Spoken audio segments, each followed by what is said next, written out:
Halo sahabat di rumah, kita jumpa lagi di Michael Chandra Luar Biasa Aman di Rumah. Topik kita kali ini adalah perempuan-perempuan tangguh di tengah pandemi. Ya sahabat, wabah COVID-19 ini telah menggerakkan hati banyak pihak untuk saling membantu. Semua orang dari berbagai lapisan masyarakat saling bahu-membahu untuk bisa memenuhi kebutuhan APD bagi tenaga medis kita.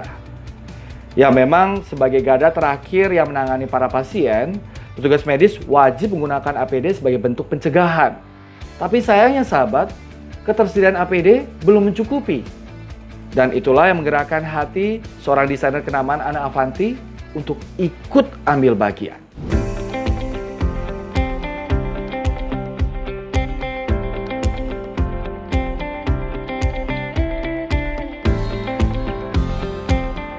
Minimnya stok alat pelindung diri atau APD bagi tenaga medis di Indonesia telah menggugah Anna Avanti. Perancang busana yang terkenal lewat kebaya ini lantas mengambil bagian dalam gerakan peduli APD. Perempuan asal Semarang kelahiran 20 Mei 1954 ini bahkan menutup semua usaha busananya demi bisa memproduksi APD. Ia juga mengerahkan semua karyawan untuk menjahit alat pelindung diri bagi tenaga medis tersebut.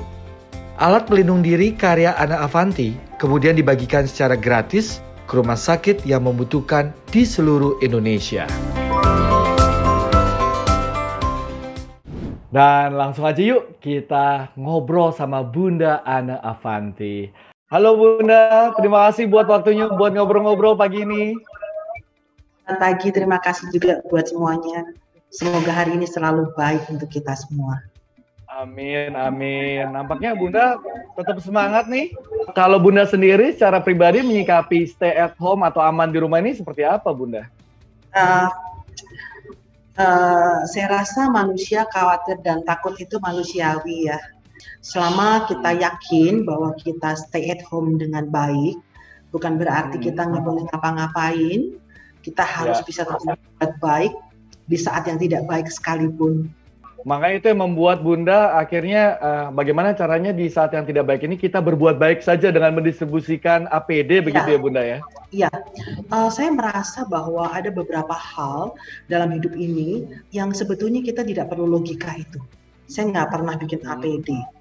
Saya nggak pernah bermimpi bahwa pada suatu hari 30 tahun Anna Avanti berkarya untuk Indonesia yang harusnya dipenuhi dengan karya-karya indah untuk merayakan 30 tahun, tetapi tempat usaha berubah fungsi menjadi lautan cinta putih ya, membuat APD-APD dan itu tidak kami perjualbelikan, tetapi kami sumbangkan dengan segenap kerelaan. Semangat APD Indonesia!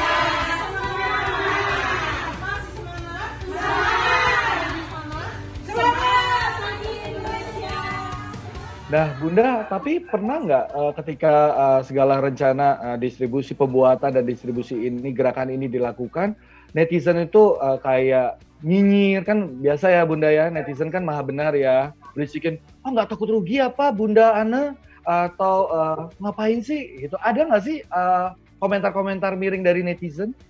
Nah, kalau saya bersyukur, saya sangat dihormati sebagai seorang ibu dan perempuan, gitu ya. Jadi nggak ada yang gitu-gitu. Kalau toh ada, mungkin di antara ibu satu aja gitu. Iya, amin. Amin Bunda. Bunda, tapi kalau aku kan lihat perjalanan Bunda nih ya, pembuatan APD, lalu Bunda sendiri ikut terjun langsung distribusi APD itu sendiri. Tulis pakai spidol, lalu tempel, ini kemana-kemana. Sebenarnya ikut dibantu sama karyawan-karyawan yang lain tentunya kan ya. Tapi kenapa Bunda mau menerjunkan diri gitu untuk ikut dengan distribusi dan sampai detail-detailnya? Sebetulnya kalau orang yang di sekitar saya sudah tahu kalau Anna Avanti itu memang saya semuanya turun tangan sendiri karena saya itu gaptek, lulusan cuman SMP, nggak pernah kuliah, juga nggak pernah ambil kejuruan apapun di luar negeri, dan saya merasa dengan gapteknya saya, jadi anak buah saya harus ngikutin saya juga. Saya kalau nulis pakai kertas, spidol, terus saya isolasi panjang-panjang. Per hari itu dengan surat-surat yang masuk dari rumah sakit di seluruh Indonesia, kami bisa mendelegasikan dengan baik per sore itu kira-kira 10 sampai 20 rumah sakit di seluruh Indonesia dari Sabang sampai Papua dengan cara tersistem dengan baik.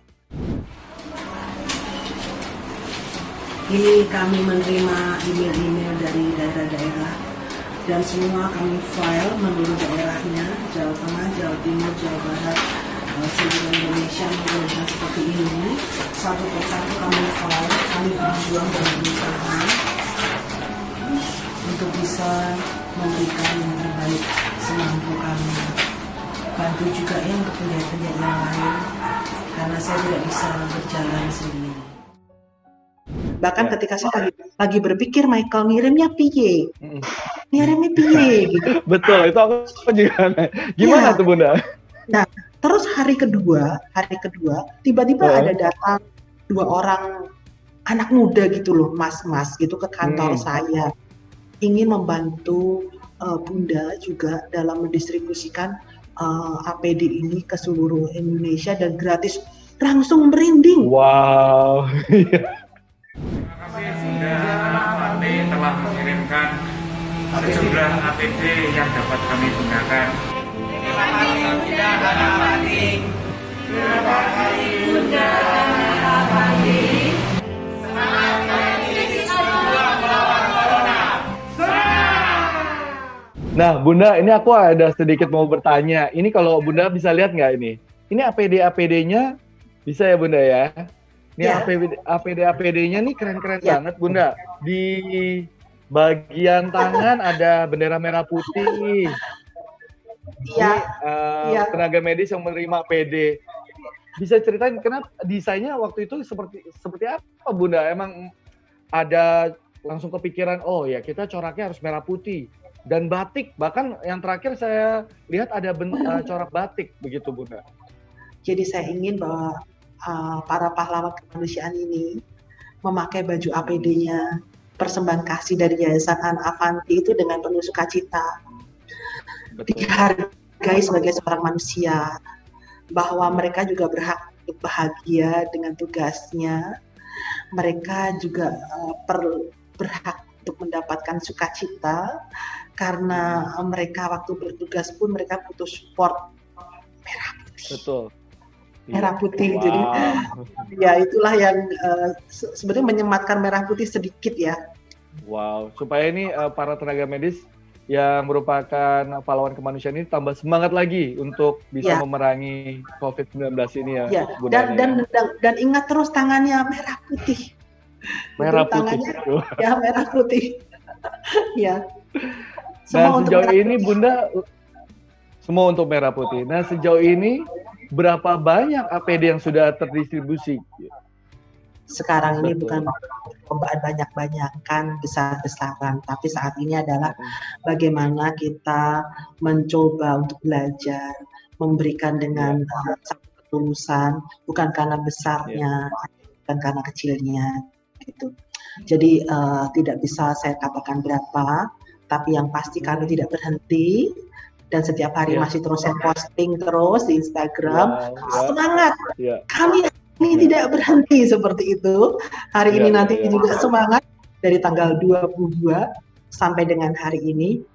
Nah Bunda, ini kan kita sangat melihat sosok Bunda Ana ini sangat menginspirasi, selalu energinya positif. Tapi masalahnya nggak semua orang, sebagian besar di masyarakat Indonesia ini pesimis gitu. Jadi mereka punya energinya negatif dalam menghadapi masa pandemik ini. Mungkin Bunda bisa kasih semangat, kira-kira apa yang mereka bisa kerjakan dengan apa yang ada di tangan mereka untuk kebaikan orang-orang atau masyarakat Indonesia pada umumnya. Pesannya adalah hadapi dengan kerelaan. Ya, betul. Rela dengan kerelaan. Jadi kalau diri kita berontak, jadinya sakit, stres. Yes. Gitu. Kalau emak-emak marah-marah terus di rumah, ya, nanti jadinya juga membawa stres gitu. Baik, terima kasih Bunda buat obrolan inspiratifnya pagi ini, sangat menginspirasi, khususnya buat saya dan saya yakin buat sahabat-sahabat di rumah yang menyaksikan tayangan ini. Tuhan memberkati selalu, salam kami untuk keluarga. Ya, sama-sama Bunda, terima kasih. ada momen di saat kita sudah jenuh gitu, terutama waktu pada saat kondisi kita merawat teman seprofesi kita, Mas. Teman seprofesi dan kondisinya perburukan, itu teman-teman perawat itu hampir semuanya mereka tuh down.